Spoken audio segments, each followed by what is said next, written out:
नमस्कार, आदाब, सत श्री अकाल, जय हिंद दोस्तों। मेरा नाम नफीस अहमद है। स्वागत करता हूं आपका जेनेसिस इंटरनेशनल स्कूल के बिहाफ पर, आपके अपने चैनल रॉकिंग स्टडीज़ पर। और before all the things I would like to congratulate you all my subscriber कि भैया डे टू डे हमारे सब्सक्राइबर बहुत तेज़ी से बढ़ रहे हैं, इंक्रीज़ हो रहे हैं, लाइक्स बढ़ रही हैं, शेयर्स बढ़ रहे हैं, फेसबुक पे, व्हाट्सएप पे, इंस्टा पे, हर तरफ। और बहुत बहुत शुक्रिया आपका इतना प्यार देने के लिए, इतना पसंद करने के लिए चैनल को।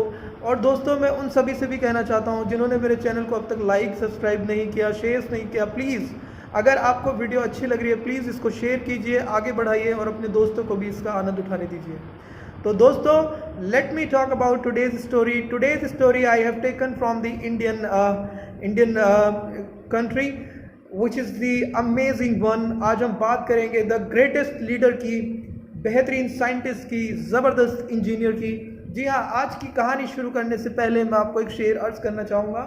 सोचने से कहाँ मिलते हैं, सोचने से कहाँ मिलते हैं तमन्नाओं के शहर, चलना भी ज़रूरी है मंजिल पाने के लिए। जी हाँ दोस्तों, आज हम बात करेंगे ऐसे लीडर की जिन्होंने हमें सिखाया कि हम मंजिलों को कैसे आसानी से अचीव कर सकते हैं, हमें मार्गदर्शक बनकर गाइड किया। बचपन से ही जो उनकी लाइफ है, शुरू से लास्ट तक एक हमारे लिए एक उदाहरण है सक्सेस का और ज़िंदगी जीने का, कि हम किस तरीके से, अगर हम किसी भी गोल को अचीव करना चाहते हैं तो किस तरीके से अचीव कर सकते हैं। जी हाँ दोस्तों, मैं ज़्यादा वेट नहीं कराऊंगा, ज़्यादा इंतज़ार नहीं कराऊंगा, आपको बताता हूँ आज आपको अपने 11वें प्रेसिडेंट राष्ट्रपति के बारे में। जी हाँ, एपीजे अब्दुल कलाम के बारे में। एपीजे अब्दुल कलाम के बारे में दोस्तों, वैसे तो हम सभी जानते हैं, लेकिन सबसे पहले मैं आपको बताना चाहता हूँ उनका पूरा नाम क्या है, क्योंकि बहुत सारे बच्चे, बहुत सारे मेरे दोस्त उनका पूरा नाम भी नहीं जानते। तो अब्दुल कलाम, द नेम अब्दुल कलाम की जो, एपीजे अब्दुल कलाम की जो फुल फॉर्म है वो है अब्दुल पाकिर जैनुल आबदीन अब्दुल कलाम। जी हाँ दोस्तों, अब्दुल पाकिर जैनुल आबदीन अब्दुल कलाम, जो हमारे 11वें राष्ट्रपति रहे। सबसे पहले हम बात करते हैं उनके जन्म की, कि किस फैमिली से वो बिलोंग करते हैं, किस तरीके का उनको बैकग्राउंड मिला शुरू से।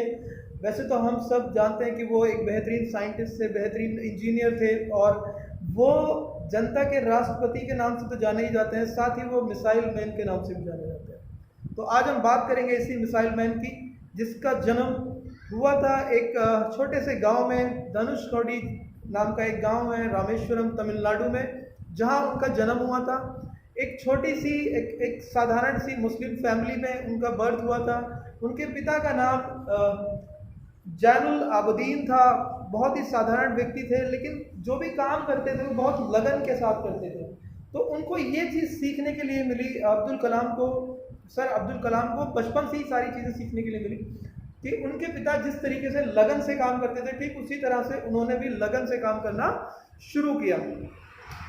तो उनके पिता की अगर हम बात करें तो वो एक छोटे से नाविक थे, नाव को किराए पे दिया करते थे। और उनकी माता जी एक हाउस वाइफ थी, घर में ही काम किया करती थी। काफ़ी बड़ी फैमिली थी उनकी, जॉइंट फैमिली में रहा करते थे, 3 फैमिली एक साथ रहा करती थी। उनके 5 भाई 5 बहनें थी। तो बचपन से ही उनको एक साधारण सी फैमिली का बैकग्राउंड मिला, इतनी रिच फैमिली नहीं, कुछ भी नहीं था, लेकिन हाँ काम करने की एक लगन, एक सीख उनको मिली कि किस तरीके से अगर आप कोई भी काम कर रहे हैं तो उस काम को हम कैसे अचीव कर सकते हैं। आपकी लगन कितनी तेज होनी चाहिए, कितनी एक्टिव होनी चाहिए किसी भी काम को अचीव करने के लिए, राइट। तो अगर हम बात करें उनकी स्टडी की, एजुकेशन की, तो उनके गांव में एक पंचायत का एक स्कूल था जहां उन्होंने सारी स्कूलिंग ग्रेड की, 5th तक वहां तक पढ़े और आगे भी। और 5th में उनके एक टीचर थे, उनका नाम था इयादुराई सोलोमन। बहुत ही डिफरेंट टीचर थे, बहुत ही अलग टीचर थे, जिन्होंने उनको सिखाया। कहते हैं ना, बचपन से अगर आपको शुरुआत अच्छी मिले, पौधे को अगर पानी बढ़िया मिलता है तो बहुत फल फूल जाता है, बड़ा हो जाता है, ठीक उसी तरीके से इनको बेहतरीन टीचर्स भी मिले। तो उनके जो टीचर्स थे, उनका मानना था कि आपके अंदर 3 चीज़ें होनी चाहिए। कौन कौन सी चीज़ें होनी चाहिए? 3। पहली, तीव्र इच्छा, यानी फास्ट बर्निंग डिजायर जिसको हम बोलते हैं। दूसरी, आस्था। और तीसरी, अपेक्षा, अचीव करने के लिए, राइट। तो ये 3 चीज़ें आपके अंदर होनी चाहिए। बिलीव भी होना चाहिए आपके अंदर, एक बर्निंग डिज़ायर होनी चाहिए किसी भी गोल को अचीव करने के लिए, और एक अपेक्षा आपके अंदर होनी चाहिए, तभी आप उस गोल को अचीव कर सकते हैं। इन सबको सबसे पहले इन पे कंट्रोल आपको पाना आना चाहिए कि आपकी जो इच्छा है उसको कैसे आप अचीव करेंगे, उसका एक प्रॉपर स्ट्रेटजी बनानी आपको आनी चाहिए। तो अगर आपको इन 3 चीज़ों का सही ज्ञान है तो आप आराम से किसी भी गोल को अचीव कर सकते हैं। तो एक बार दोस्तों क्या हुआ, एक छोटी सी कहानी है इसमें। APJ अब्दुल कलाम की क्लास चल रही थी कक्षा 5 में। यादुराय सोलोमन सर पढ़ा रहे थे, वो सिखा रहे थे कि बच्चों पक्षी कैसे उड़ा करते हैं, the birds, how the birds fly, right. तो he used to teach these things, and once he was teaching to the students that how the birds fly, तो उसमें क्या हुआ, क्लास में बच्चों की समझ में नहीं आया। जैसे प्रैक्टिकल्स के लिए आपके पास लैब्स होती हैं, अब उस चीज़ के लिए कोई लैब नहीं थी कि पक्षी उड़ते कैसे हैं। तो उस चीज़ को सिखाने के लिए उन्होंने क्या किया, वो वहाँ एक समंदर था, उसके किनारे पे वो उनको ले गए और वहाँ पर उनको जाकर पक्षियों को दिखाया कि किस तरीके से उड़ते हैं। तो उस चीज़ को देखने के बाद उनके दिल में एक ख्याल आया कि यार क्यों ना मैं भी एरो साइंटिस्ट बनूंगा, कि एक विमान विज्ञान में जो एरो साइंस है उसमें मैं कुछ करना चाहता हूँ, इसी में आगे बढ़ूंगा। तो कक्षा 5 से ही उनका एक गोल क्लियर हो गया था कि यार मुझे एक साइंटिस्ट बनना है, एक इंजीनियर बनना है आगे बड़े होके, जो एरोस्पेस में काम करता है। ठीक उसी चीज़ पे उन्होंने काम किया, मेहनत की उस चीज़ को। और दोस्तों मैं आपको बताना चाहता हूँ कि जब वो स्कूलिंग ले रहे थे, सुबह को उनके मैथ के सर थे, वो ट्यूशन पढ़ाते थे सुबह लगभग 4:30-5 बजे। उस ट्यूशन को वो डेली पढ़ने जाते थे और उससे भी उन्होंने बहुत कुछ सीखा। और उसके बाद में वो क्या करते थे, अपनी स्कूलिंग कंप्लीट करने के लिए दोस्तों उन्होंने अखबार तक बांटे हैं। जी हाँ दोस्तों, अगर आपको पता नहीं हो तो उन्होंने अखबार तक डिस्ट्रीब्यूट किए हैं अपनी पढ़ाई को आगे बढ़ाने के लिए। तो जो बहुत से लोग कहते हैं कि यार मैं अपनी पढ़ाई कैसे करूँ आगे, मेरे पास तो पैसा ही नहीं है, घर वाले पैसे नहीं देते, तो सपोर्ट नहीं करते। तो let me tell you guys, जो शुरू में शेयर था आपके लिए कि अगर मंजिल को पाना है तो कुछ करना है आपको, राइट। तो उन्होंने क्या किया, उनका जो एम था कि यार साइंटिस्ट बनना है, उस साइंटिस्ट तो बनने के लिए उन्होंने क्या किया, उन्होंने मेहनत की और स्टार्टिंग से ही खुद अपने पैरों पर खड़े हुए और काम करना शुरू किया। और अखबार बांटते बांटते उन्होंने जो पैसा मिलता था उससे वो स्कूलिंग करते थे, राइट। और उनका एक मन था कि वो विज्ञान में आगे बढ़े, एक साइंटिस्ट की तरह काम करे दोस्तों। तो उन्होंने उस पर काम करना शुरू किया और उनकी जो ग्रेजुएशन थी दोस्तों, उन्होंने अपनी ग्रेजुएशन कंप्लीट की। कहाँ से कंप्लीट की, 1950 में मद्रास इंस्टीट्यूट ऑफ टेक्नोलॉजी से, right. Madras institute of technology से उन्होंने अपनी ग्रेजुएशन कंप्लीट की स्पेस साइंस में, राइट। और 1962 में दोस्तों उन्होंने ज्वाइन किया इसरो। बहुत सारे दोस्त मेरे इसरो की फुल फॉर्म तो समझते हैं, Indian Space Research Organisation, right. उसको उन्होंने ज्वाइन किया और उसमें उन्होंने बहुत सारे छोटे छोटे प्रोजेक्ट्स पर काम किया। बहुत अच्छे से अपनी जो भूमिका है उन्होंने उसमें निभाई और ख़ुद को प्रूव किया। एक SLV-3 प्रोजेक्ट उन्होंने उसमें काम किया और अपनी महत्वपूर्ण एक इम्पोर्टेंट रोल उन्होंने प्ले किया उसके अंदर, जो 1982 में रोहिणी में एक जगह है, वहाँ से एरोस्पेस से उसको लॉन्च किया गया। और सन 2002 में 18 जुलाई 2002 को उन्होंने 90%, जब उनकी स्कूलिंग कंप्लीट हो गई और एज ए साइंटिस्ट उन्होंने काम किया इसरो में, लगभग उन्होंने 4 दशक तक DRDO में काम किया। DRDO और इसरो में उन्होंने काम किया। आई होप कि आपको DRDO पता होगा। DRDO इज दोस्तों defence research and development organisation, और इसरो मैंने अभी आपको बताया इंडियन स्पेस रिसर्च ऑर्गेनाइजेशन दोस्तों। तो उसमें उन्होंने काम किया और 4 दशक तक उसमें मेहनत की उन्होंने और अपने आप को प्रूव किया। SLV-3 में उन्होंने काम किया और अपने आप को प्रूव किया। और अगर हम बात करें इनके साइंस करियर की, तो दोस्तों इन्होंने जो मिसाइल्स हैं, जैसे पृथ्वी मिसाइल्स है, उसमें उन्होंने काम किया। अग्नि मिसाइल से उन्होंने अपनी भूमिका, उसमें महत्वपूर्ण भूमिका प्ले की, उसमें भी उन्होंने एक महत्वपूर्ण योगदान दिया, इम्पोर्टेंट रोल प्ले किया, जिसकी वजह से उनको क्या बोला जाता है, उनको मिसाइल मैन बोला जाता है दोस्तों। और उसके बाद में अगर हम बात करें कि यार इंडिया इतनी आगे कैसे बढ़ा साइंस में दोस्तों, तो लेट मी टेल यू, जो हमारे परमाणु हथियार है, जो हमारे परमाणु रिसर्च हुए थे सबसे शुरू में, सेकंड परमाणु रिसर्च में अटल जी उनके साथ थे।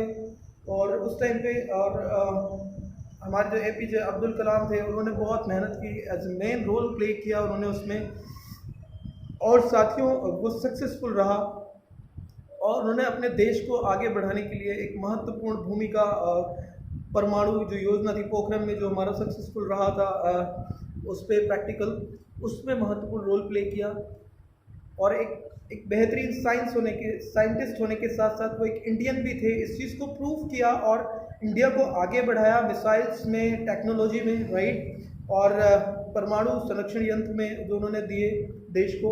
इसके साथ साथ उन्होंने सब अराउंड 2002 उन्होंने एज ए प्रेसिडेंट उन्होंने जो शपथ ली थी, ओथ ली थी, वो उन्होंने ज्वाइन की एज ए प्रेसिडेंट। उन्होंने हमारे यहाँ पे इंडिया में वो आए पॉलिटिक्स में, एज ए प्रेसिडेंट उन्होंने वहाँ पे प्ले किया रोल।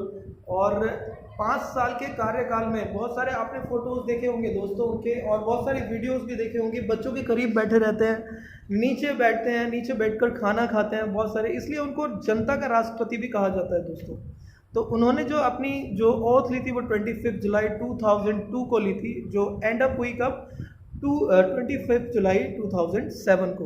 उन्होंने बहुत सारी बुक्स भी लिखी दोस्तों, उसमें से मैं चूँकि हम लोग यंगर्स हैं, मैं आपको एक बुक का नाम लेना चाहूँगा, विंग्स ऑफ फायर। उन्होंने एक बुक लिखी थी जिसमें वो सिखाते हैं यंगर्स को कि आपको कैसे जीना है, आपकी ज़िंदगी किस तरीके की होनी चाहिए, राइट दोस्तों। और उन्हें बहुत सारे अवार्ड्स भी मिले। अगर हम उनके अवार्ड्स की बात करते हैं तो उनको 1981 में Padma Bhushan award government of India से मिला, फिर 1990 में उनको पद्म विभूषण मिला, 1997 में उनको Bharat Ratna government of India ने दिया। ऐसे बहुत सारे उनको अवार्ड्स मिले 1981 से लेके 2008 और उनको 2014 तक उनको समवेयर अराउंड 20 अवार्ड्स उनको मिले दोस्तों, राइट। इसके अलावा अगर हम बात करें उनकी लाइफ की जर्नी की, बहुत स्ट्रगल किया है, इतने सारे अवार्ड्स जिसकी वजह से उनको अचीव हुए। और जब उनका एंड अप हुआ दोस्तों तो वो उसके लिए भी एक मिसाल बन गए। 8 दिन पहले उनको एक रिक्वेस्ट आई थी, कहाँ से, शिलोंग से, कि आप आइए हमारे यहाँ पे और हमारे जो लोग हैं उनको एक स्पीच दीजिए। 8 दिन पहले, महज 8 दिन पहले दोस्तों, भारतीय प्रबंधन संस्थान शिलोंग से उनके पास रिक्वेस्ट आई थी जिसको वो लेक्चर अब दे रहे थे, और समवेयर अराउंड 6:30 बजे दोस्तों उनको हार्ट अटैक आया। और लगभग 7:45 पर जब उनको हॉस्पिटल में ले गए तो उनको मृत घोषित कर दिया गया। और उनकी जब मृत्यु हुई दोस्तों तो वो बहुत ही दुखद दिन था। और 27 जुलाई 2015 को लगभग शाम 7:45 पर उनकी मृत्यु हुई, घोषित हुई। उसके बाद में उनकी डेड बॉडी को उनके जन्म स्थान पर लाया गया। लगभग हमारे जो PM Modi, prime minister Modi ji थे, और बहुत सारे लीडर्स वहाँ पे थे। लगभग 3.5 लाख लोग उनकी अंतिम यात्रा में शामिल हुए। और इंडिया से तो आउट ऑफ इंडिया से भी उनको बहुत सारे अवार्ड्स भी मिले थे। और दोस्तों जब उनकी डेथ हुई तो लगभग 15-16 और ज़्यादा कंट्रीज से, जिसमें प्रमुख थे हमारे Russia, America, United Kingdom, there are bundle of countries, जिन्होंने अपना दुख जताया। और वो दिन बहुत ही दुखद दिन था सभी के लिए, इसमें कोई शक नहीं है। तो दोस्तों ये थी एक छोटी सी स्टोरी APJ अब्दुल कलाम के बारे में। बहुत बहुत शुक्रिया दोस्तों मेरे साथ बने रहने के लिए। अगर आपको वीडियो पसंद आए प्लीज़ सब्सक्राइब कीजिए चैनल, और लाइक कीजिए, शेयर कीजिए अपने फ्रेंड्स के साथ। दोस्तों बहुत बहुत शुक्रिया, अपना ख्याल रखिएगा। टाटा, सत श्री अकाल, बाय बाय, जय हिंद दोस्तों। आज की ये स्टोरी अब्दुल कलाम जी के